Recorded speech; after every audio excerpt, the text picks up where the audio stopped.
Attachment is the cause of every suffering. This statement was made by Buddha about 2500 years ago. Think about the goals you really wanted, the goals you were obsessed with. There's a high chance you ended up not achieving that goal. Why is that? It's because you were attached to the goal. You were so in love with the goal. You were obsessed with the goal. So you put in too much attention on the goal where you couldn't see yourself living without achieving that goal, and you put pressure on yourself. And one thing about attachment, when you're attached, you become emotional. You create strong emotions which stop you from thinking logically in order to take action to reach those goals.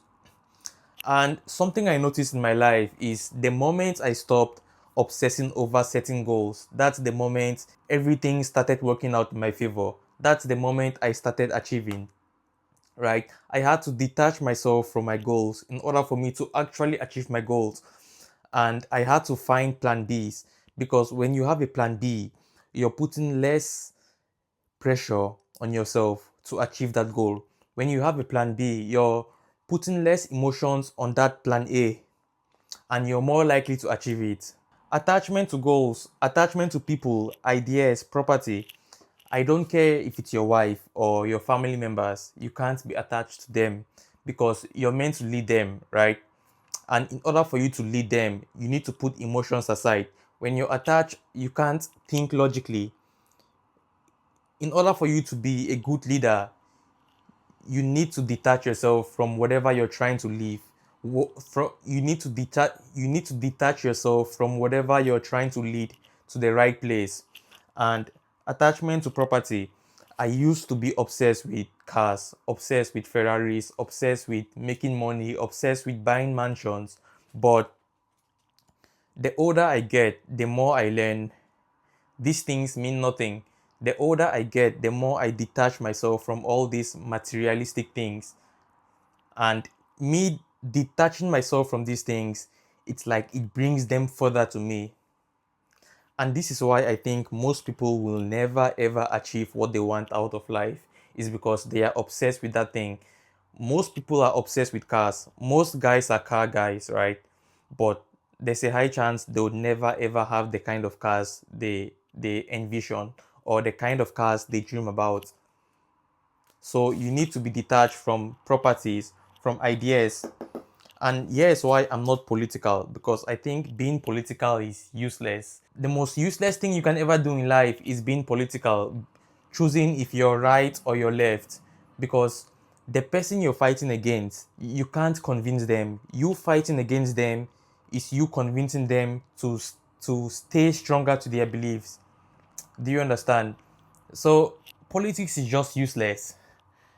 And I believe anything that doesn't directly serve you is there to steal your energy, right? There's a book I read, Reality Transurfing, where it's teaching us about pendulums. These pendulums are there to steal our energy. They are there to take away from us, but they don't give us something in return.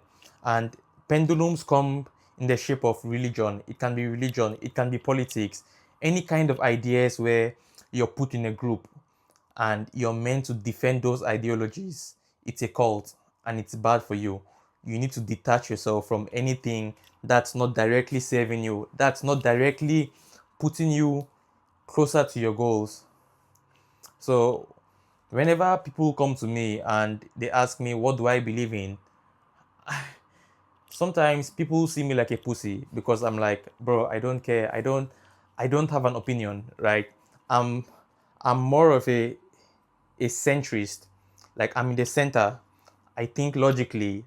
When you put yourself in a group, or when you label yourself as something, as a political something, or you label yourself as a vegan or carnivore, you can't think logically, because your goal is to defend those ideologies you've been put to defend. So you need to detach yourself, separate yourself, so you can actually think logically and you can assess the situation and make the decisions that are right for you to lead you in the right direction. If you're trying to brute force your way to a goal, you're never achieving that goal unless you're Kobe Bryant or Michael Jordan, because those guys have work ethic. Like, those guys are top 1%. And 99% of people, you never be a Michael Jordan, you never be a Kobe Bryant. Neither am I, because I know myself, right? You need to know yourself. I know I don't have the work ethic to brute force my way towards a goal. So what do? I have a plan B. In order for you to achieve your goals, you need abundance and a plan B. Let's take dating, for example. If you're trying to find a wife, you can't you can't decide not to date women, then randomly find your wife, right? You need abundance. You need to meet a lot of women. And the more women you meet, the more experience you have. The more experience you have, the more likely you are to pick a wife that's good for you. That's the same thing with your goal. You unless you're Michael B. Jordan, unless you're Michael Jordan or Kobe Bryant, you can't force your way to a goal. You need to have a plan B, because the plan B helps you in putting less pressure on you. And when there's less pressure on you, there's less emotions. And when there's less emotions, you can think logically, and you can find actionable steps, actionable daily steps leading to you achieving that goal. So the goal of detachment is to keep emotions aside, because when you're attached, you can't achieve nothing. Like Buddha said 2500 years ago, attachment is the root of all suffering. Hope you got something valuable out of this video. And if you're looking for one-on-one help, click the link in the description, book a call, and I'll see if you're a fit for my one-on-one coaching program. Peace.